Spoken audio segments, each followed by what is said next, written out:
The U.S. Open. Brooks Koepka, Mike. Yeah, Brooks Koepka is your winner. Gil Capps from the Golf Channel. He joins us now to take a look, Gil. That was a tournament that lacked a lot of big-name stars. A lot of them didn't make the cut.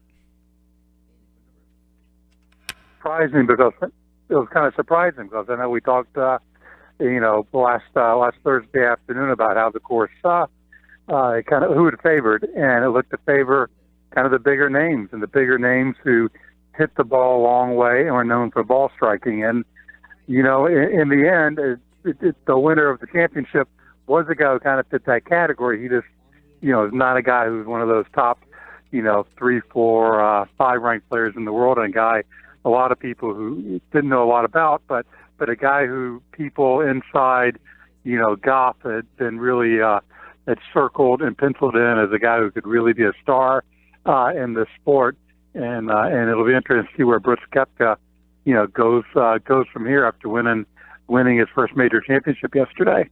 Gil, what do you think the takeaway from this Open will be? Will it be that Aaron Hills didn't live up to the test? Will it be another first-time winner in the majors? What will the takeaway be from this golf tournament?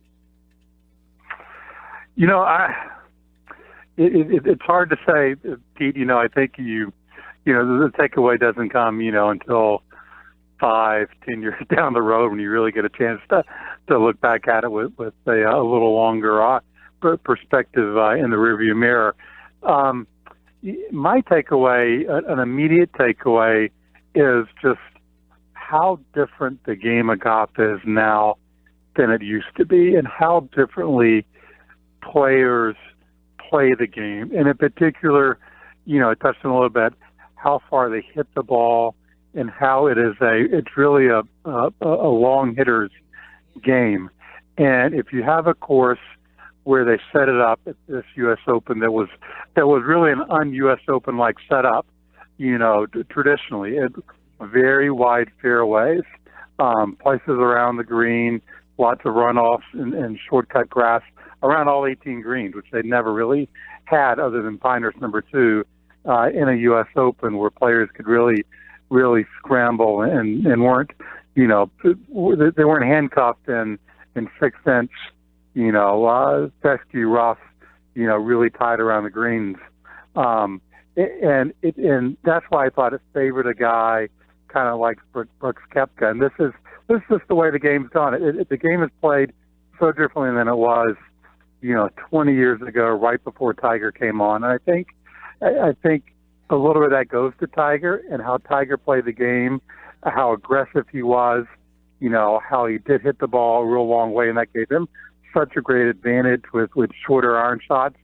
And then soon after that came a really big step up in equipment and particularly the ball they play with now is so different, so much better, and they can do so many more things with it. So, that to me, I think is the big takeaway. And too, right, that was a big conversation after Saturday, was when Justin Thomas shot that 63, which, to course par, 9 under par, was the lowest round ever in U.S. Open history. And it had a lot of comparisons back to that first 63 ever shot in a major by Johnny Miller back at Oakmont, 44 years ago. And how different those rounds were, and how, you can't help but look at it, and I know everybody did, and compare them. But gosh, that round that Johnny shot, with the equipment of that day, and at the length of that golf course and the severity of Oakmont, that'll not take anything away from Justin Thomas's round. Whenever you see 63, it is fantastic. It is great, and it was spectacular golf he played. But I think an appreciation of a score like 63, shot 4 decades ago, you can't underestimate that, because I think we're going to see a lot more 63s in major championships, and somebody's going to break that barrier. Somebody's going to be the first to shoot a 62 in a major championship, I think, sooner rather than later. Yeah, Johnny did it with Persimmon Woods and a much tougher Oakmont course than the Erin Hills course. And that's to follow up, Gil Capps. That's kind of what I wanted to ask you about. 31 players under par. That breaks the U.S. Open record of 28 previously, 133 subpar rounds. I mean, the records were falling fast and furious. And I saw a lot of comments on social media that said things like, look, Erin Hills is a beautiful golf course, but not for our national championship. Do you agree? Yes and no. I think historically, and that's one of the big topics of conversation too off the weekend and it's been that way for a few years, to be honest with you, is has the U.S. Open lost its identity? Because it used to be the toughest championship to win. It used to be you had to hit those precision, you had to hit fairways, you had to hit greens. Par was a great score. You could get off in the rough somewhere and you could make a double bogey at the snap of the fingers. And now you had a course like Erin Hills where that really wasn't the case unless you were really way off. You had to have really bad misses to get out in that tall fescue that was up to your hips. And to give you an indication how different, not 74% of the field were hitting fairways this past week. That's unheard of in a U.S. Open. Even on tour events, the average is more like 60%. And historically, these great U.S. Open venues that we covered for all those years at NBC, the Shinnecock Hills and the Oakland Hills and the Pebble Beaches and the Olympic Clubs, the average amount of fairways players hit was about 50%. So that shows you how different a course like Erin Hills and then Chambers Bay a couple of years ago played. And it, for old-timers and people who watched a lot of U.S. Opens growing up, it doesn't look, it's not your father's U.S. Open. Now, is that a bad thing? To me, I think it is somewhat, because now it becomes almost like a PGA championship instead of a U.S. Open. It does kind of lose its identity when the Masters and the Open Championship, the British Open, they have such strong identities. All that said, the next couple of years, though, Pete, we're going to be going back to more venerable venues, Shinnecock Hills next year, Pebble Beach, Wingfoot, where I would suspect the setups will be more traditional, and we'll see par, much greater value on par. But too, right? That Saturday golf was great to watch.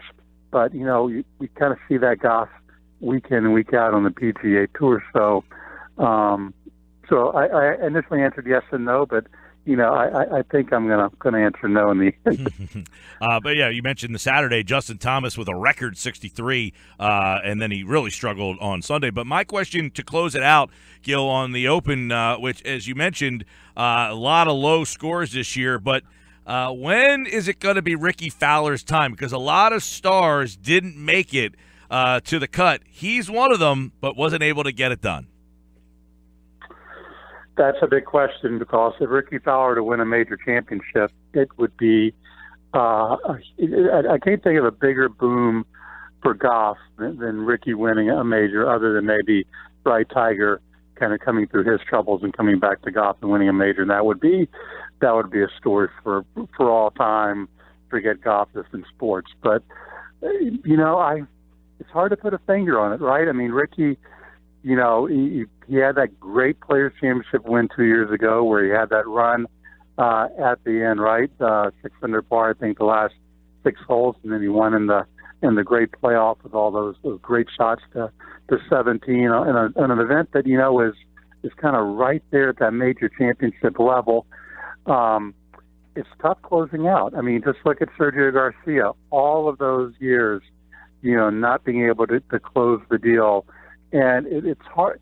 It's hard to question what's inside a guy. It's hard to sit here and say, well, he doesn't have what it takes inside. And I don't know if that's the case. I think that sometimes you have to have everything come together. It has to be the right situation. You have to get breaks, just like Sergio got a lot of breaks at the Masters. He didn't play great coming down the stretch there with a few missed putts, but things kind of fell his way. And I think maybe Rickie is going to have to. I think he's going to have one of those days. I really think he's still young enough that he's going to have one of those days where maybe he's a couple of shots behind, and I think that's a big difference. Jack Nicklaus always says he said, what?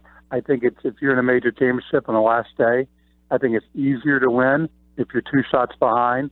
But I'd rather have a 2-shot lead. I think it's easier if you're behind, and maybe Rickie's a couple behind and gets on a great run, and the breaks goes away, and he gets one. But it'd be really big for the game, and you never know. We got this next major coming up here in just a month's time over at the Open at Royal Birkdale, and that is a venue, and that is an event with Rickie's ball striking that he's had success in the past, and he could easily make it, the 8th major in a row, won by a first-time major winner here in just a few weeks.